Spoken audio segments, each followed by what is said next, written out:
Big Boss season 7 title winner Pallavi Prashanth మీద case అయితే book అయింది. ఇప్పుడు పరారీలో ఉన్నాడు అన్నట్లుగా మనకైతే వచ్చినటువంటి ఇన్ఫర్మేషన్.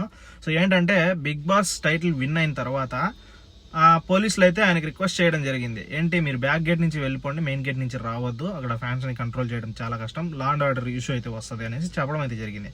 సో చెప్పిన తర్వాత వినకుండా నేనేమన్నా దొంగతనం చేశానా బ్యాక్ సైడ్ నుంచి వెళ్ళడానికి, నేను మెయిన్ గేట్ నుంచే ఎంట్రీ ఇస్తాను అన్నట్లుగా చెప్పి తర్వాత మెయిన్ గేట్ నుంచే వచ్చేసాడు అనమాట. వచ్చిన తర్వాత అక్కడ ఒకేసారిగా ఫ్యాన్స్ అయితే అక్కడికి రావడం అయితే జరిగింది. సో దానివల్ల ఎక్కువ క్రౌడ్ అయితే రావడం వల్ల అక్కడ చాలా ఇష్యూ అయితే అయింది, లా అండ్ ఆర్డర్ ఇష్యూ అయితే అయింది. పోలీసులు అయితే మళ్ళీ రిక్వెస్ట్ చేశారు, సో ఇక్కడ నుండి తొందరగా ర్యాలీ చేయొద్దు, తొందరగా వెళ్ళిపోండి, ఇక్కడ లా అండ్ ఆర్డర్ ఇష్యూ వస్తుంది అని చెప్పినా కూడా పల్లవి ప్రశాంత్ మళ్ళీ ఒక రైతుకి మీరు ఇచ్చే ఇంపార్టెన్స్ ఇదేనా అన్నట్లుగా పోలీసులను అయితే కామెంట్స్ అయితే చేశాడు.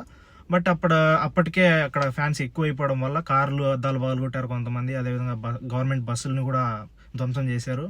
సో అక్కడ ఎక్కువ తోపులాట జరిగింది, ఆ జనాలు ఎక్కువ అయిపోవడం వల్ల హెవీ ట్రాఫిక్ అయితే అయిపోయింది. సో ఇన్ని జరుగుతున్నా పోలీసులు అయితే ఆయన రిక్వెస్ట్ చేస్తున్నా పల్లవి ప్రశాంత్ అయితే అసలు వినట్లేదు. ర్యాలీగా అయితే వెళ్ళడం అయితే జరిగింది అనమాట. సో ఈ విధంగా చేసినందుకు గాను పోలీసులు అయితే అతని మీద కేసు అయితే పెట్టడం అయితే జరిగింది. So law and order issue వచ్చింది కాబట్టి అతన్ని కూడా ఈ కేసులో ఇన్వాల్వ్ ఉన్నట్లు పోలీసులు అయితే పల్లవి ప్రశాంత్ మీద కూడా కేసు అయితే బుక్ అయిందనమాట. సో తర్వాత పోలీసులు అయితే అతని కోసం అయితే వెతకడం అయితే స్టార్ట్ చేశారు. చేస్తే ఇంటి దగ్గర కూడా లేడు, అండ్ ఎక్కడో వేరే చోట ఉన్నట్లుగా పోలీసులకి అయితే ఇన్ఫర్మేషన్ అందిందంట. సో బట్ ఇంతవరకు అయితే చిక్కలేదు, పరారీలో ఉన్నట్లుగా సో పోలీసులు అయితే ఇన్ఫర్మేషన్ అయితే ఇవ్వడం అయితే జరిగింది. సో ఈ విధంగా నానా రచ్చ అయితే చేశాడనమాట పల్లవి ప్రశాంత్. అక్కడ వచ్చినటువంటి ఇంటర్వ్యూ కోసం వచ్చినటువంటి వాళ్ళ మీద కూడా సో దురుసుగా మాట్లాడడం ఈ విధంగా చేశాడంట పల్లవి ప్రశాంత్.